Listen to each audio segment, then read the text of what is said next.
জীবনে প্রথমবার একই জায়গায় একই সাথে এতগুলো পূজা দেখতে পাবো সেটা আসলে কখনোই ভাবতে পারিনি। আই অ্যাম তো অবাক! এতগুলো পূজা একই জায়গায়, তাও আবার রাজশাহী ইউনিভার্সিটিতে।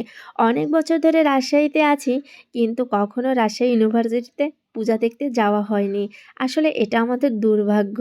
তবে এই প্রথমবার রাজশাহী ইউনিভার্সিটিতে পূজা দেখতে গেলাম। অনেকগুলো পূজা একই সাথে, তো ভাবলাম আপনাদের সাথে একটু শেয়ার করি।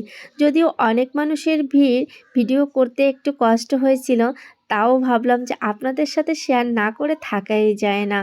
আর এখন প্রায় ২টার মতো বাজে, আমাদের যেতে যেতে অনেকটা দেরি হয়ে গেছে। আর গিয়ে দেখলাম ওখানকার বেশিরভাগ পূজাই হয়ে গেছে, মাত্র কয়েকখানা পূজা হয়নি। আর ছেলে মেয়ে তো ভীষণ খুশি ওখানের পূজা দেখে।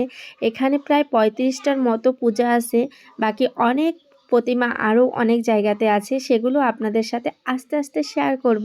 তবে রাজশাহী ইউনিভার্সিটির পূজা আপনাদের কেমন লাগছে সেটা কিন্তু অবশ্যই একটা কমেন্ট করে জানিয়ে দিবেন। আমার কিন্তু ভীষণ ভালো লাগছিল, আর আমরা দারুণ এনজয় করেছিলাম এক কথায়। যাই হোক, সবাই ভালো থাকবেন।